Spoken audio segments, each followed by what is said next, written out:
اللہ تعالیٰ کے اور بھی پیارے پیارے نام ہیں. ایک نام ہے حنان اور ایک نام ہے منان.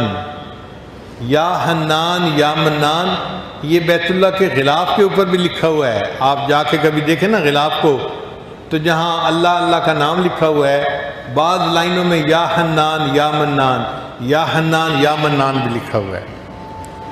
منان کہتے ہیں ایسا دینے والا کہ بندے کو مانگنے سے پہلے دے دے. بعض لوگوں کی عادت ہوتی ہے دور سے فقیر کو آتا ہوا دیکھتے ہیں نا، اس کو مانگنے کا موقع نہیں دیتے، پہلے ہی جیب میں سے پیسہ نکال لیتے ہیں کہ میری طرف آ رہا ہے، اور بن مانگے اس کے ہاتھ میں پیسے پکڑا دیتے ہیں. تو جو اتنا دینے والا ہو کہ بن مانگے دینے والا ہو اس کو منان کہتے ہیں. یا مانگنے والا تھوڑا مانگے اور دینے والا زیادہ دے اس کو منان کہتے ہیں. حاتم طائی سے ایک آدمی نے 5 دینار کا سوال کیا تھا. حاتم طائی نے اپنے سیکٹری کو کہا کہ اس کو 500 دینار دے دو. اس نے کہا جی مانگے تو 5 دینار ہیں. اس نے کہا ہاں. اس نے اپنے حساب سے پیسے مانگے ہیں اور دینے والے نے اپنے ظرف کے حساب سے پیسے دیے ہیں. تو 5 کے بدلے اگر ایک دنیا کا سخی 500 دیتا ہے تو اللہ تعالیٰ تو پھر اللہ تعالیٰ ہے، وہ منان ہے. بندہ جتنا بھی مانگتا ہے اللہ اس کی امیدوں سے بڑھ کر عطا فرماتے ہیں. ٹوٹے رشتے وہ جوڑ دیتا ہے، ٹوٹے رشتے وہ جوڑ دیتا ہے، بات رب پہ جو چھوڑ دیتا ہے، اس کے لطف و کرم کا کیا کہنا، لاکھ مانگو کروڑ دیتا ہے. ہمیشہ لینے والوں کو اپنے دامن کی تنگی کا شکوہ رہا، دینے والے کے خزانے بہت بڑے ہیں. بن مانگے دیا اور اتنا دیا، اتنی تو میری اوقات نہ تھی. اور اللہ تعالیٰ حنان بھی ہیں. حنان کہتے ہیں وہ بندہ جو کسی کی ناراضگی کو برداشت نہ کر سکتا ہو. بعض لوگوں کی طبیعت ہوتی ہے ان سے ناراض ہو جاؤ نا تو وہ ناراضگی برداشت نہیں کر سکتے، فوراً منانے لگ جاتے ہیں. جب تک منانا لیں انہیں چین نہیں آتا. ان کے اندر یہ صفت ہوتی ہے، وہ کسی کی ناراضگی کو برداشت ہی نہیں کر سکتے، سب کو منا کے رکھتے ہیں. اللہ تعالیٰ حنان ہے.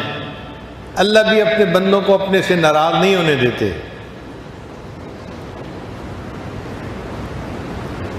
حالانکہ آداب شاہانہ کا تقاضا تو یہ تھا کہ اگر کوئی اللہ کے در سے پیٹھ پھیر کے جاتا، اللہ اس کو پیچھے سے اس کی پیٹھ میں ایک لات بھی لگوا دیتے اور فرماتے او مردود دفع ہو، میرے در سے جا رہے، آج کے بعد یہ در تیرے لیے کبھی نہیں کھلے گا. بادشاہ کی تو شان یہی ہوتی ہے. مگر جو اللہ کے در سے پیٹھ پھیر کے جاتا ہے اللہ اس کے ساتھ ایسا نہیں کرتے.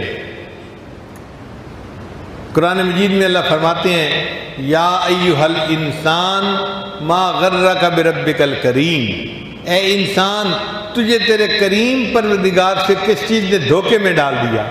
تو اپنے رب سے کیوں روٹھ کے جا رہا ہے، کیوں ناراض ہو کے جا رہا ہے؟ اللہ تعالیٰ جو احکم الحاکمین ہے اپنے روٹھے ہوئے بندے کو مناتے ہیں.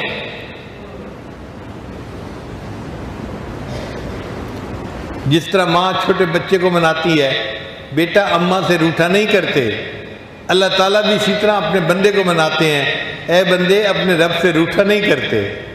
وہ منان ذات جو روٹھے کو منانے والی ہو.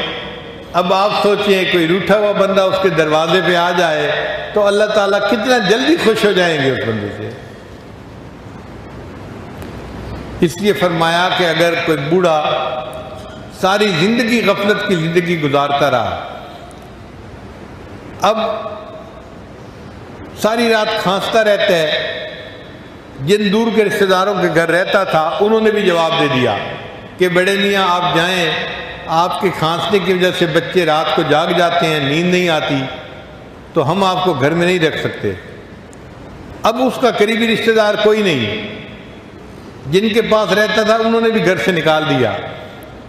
اب یہ بوڑھا بندہ ہانستا ہوا ہانپتا ہوا سوچتا ہے کہ میں جاؤں تو کہاں جاؤں، تو خیال آتا ہے چلو میں مسجد میں جاتا ہوں، اللہ کے گھر میں جاتا ہوں۔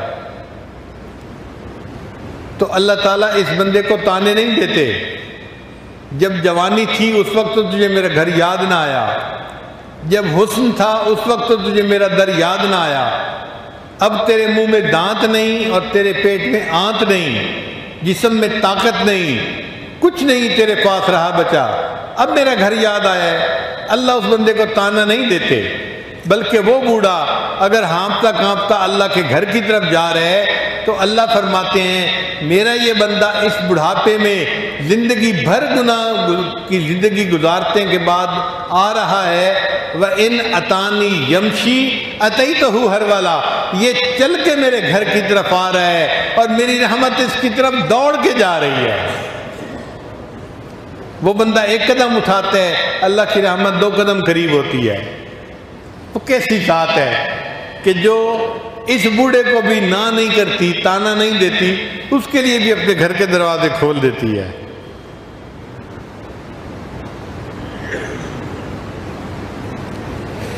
اس لیے ہمیں چاہیے کہ ہم اللہ رب العزت کے سامنے اپنے گناہوں کی معافی مانگیں۔ اللہ تعالیٰ بہت جلدی معاف کرنے والے ہیں، وہ بندے کو بہت جلدی معاف فرما دیتے ہیں۔ الہی عبدک العاصی عطاکا، اے اللہ آپ کا گناہ گار بندہ آپ کے دروازے پر حاضر ہے، مقرم بالذنوب وقد دعاکا، اللہ اپنے گناہوں کا اقرار میں کرتا ہوں اور آپ کے سامنے یہ دعا کرتا ہوں، فَإِن تَغْفِرْ فَأَنْتَ لِذَاكَ أَهْلٌ، اے اللہ اگر تو معاف کر دے تو تجھے یہ بات سجتی ہے، وَإِن تَطْرُدْ فَمَن يَرْحَمْ سِوَاكَ، اور اے اللہ اگر تو دھکے دے دے گا تو کون ہے جو ہم پر رحم کھانے والا؟ اللہ کے سوا کوئی دوسرا رحم کھانے والا نہیں۔ تو اللہ تعالیٰ سے اللہ کی رحمت کو طلب کرنا چاہیے، اللہ تعالیٰ گناہوں کو معاف کر دیتے ہیں اور بندے سے راضی ہو جاتے ہیں۔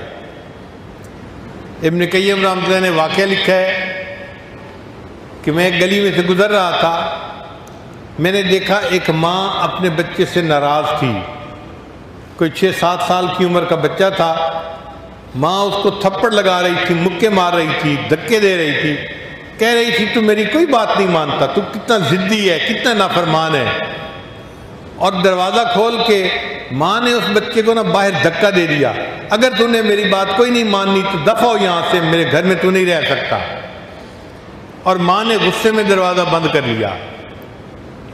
اب وہ بچہ رو رہا تھا، اسے مار پڑی تھی۔ ابن قیم رحمۃ اللہ فرماتے ہیں میں اس بچے کو دیکھنے لگا، کرتا کیا ہے؟ تھوڑی دیر کے بعد وہ بچہ گلی کے ایک طرف چلنے لگ گیا۔ جب گلی کے موڑ پر گیا تو وہ کچھ سوچ رہا تھا، کھڑا ہو کے سوچتا رہا اور واپس پھر اپنے گھر کے دروازے کے اوپر آ کر بیٹھ گیا اور اس کو نیند آ گئی۔ ابھی وہ بچہ سویا ہوا تھا، اس کی ماں نے کسی کام کے لیے دروازہ کھولا، جب دروازہ کھولا تو دیکھا بچہ دہلیز پہ سویا ہوا ہے۔ ماں کا غصہ بھی ٹھنڈا نہیں ہوا تھا، وہ پھر شاؤٹ کرنے لگی، جاتا کیوں نہیں، دفع ہو یہاں سے، میں تیری شکل نہیں دیکھنا چاہتی، تو میری بات کیوں نہیں مانتا، تو نافرمان بن گیا ہے۔ جب ماں نے اس کو پھر ڈانٹا تو بچے کی آنکھ کھلی اور بچے نے رو کر کہا، ابھی جب آپ نے مجھے گھر سے دھکا دیا تھا میں نے سوچا تھا میں یہاں سے چلا جاتا ہوں، اور امی میں گلی کے موڑ تک چلا گیا تھا، پھر وہاں جا کر مجھے خیال آیا میں کہیں جا کر مزدوری کروں گا، لوگ مجھے کپڑا بھی دے دیں گے، کھانا بھی دے دیں گے، رہنے کی جگہ بھی دے دیں گے، لیکن پھر یہ خیال آیا کہ امی جو محبت مجھے آپ دیتی ہیں یہ محبت مجھے دنیا میں کوئی نہیں دے سکتا۔ اب اس خیال آنے کے بعد امی میں اب آ کے دروازے پر بیٹھ گیا ہوں، تو مجھے مار پھر بھی میں یہی ہوں، اور مجھے پیار کر تب بھی میں یہی ہوں۔ جب بچے نے یہ کہا تو ماں کی ممتا جوش میں آئی، اس نے بچے کو اٹھا کے سینے سے لگا لیا اور بچے کی غلطی کو معاف کر دیا۔ ہم بھی آج اللہ کے در پر اسی طرح آ کر بیٹھے کہ یا اللہ جتنے رحمت کرنے والے آپ ہیں اتنا کوئی دوسرا نہیں. ہم غلطی کرتے رہے، گناہ کرتے رہے، ہم سے بہت کوتاہیاں ہوئیں. آج احساس ہوا ہے کہ آپ بڑے رحیم ہیں، بڑے کریم ہیں، بڑے حنان ہیں، بڑے منان ہیں. اے اللہ ہم آپ کا در چھوڑ کے نہیں جائیں گے، ہم پر رحمت کی نظر فرما دیجئے. اللہ ہمارے لیے اس دروازے کو کھول دیجئے. جب ہم اس طرح اللہ سے مانگیں گے یقیناً اللہ تعالیٰ ہمارے گناہوں کو معاف فرما دیں گے اور اللہ تعالیٰ ہمارے لیے نیکی کی زندگی گزارنا آسان فرما دیں گے.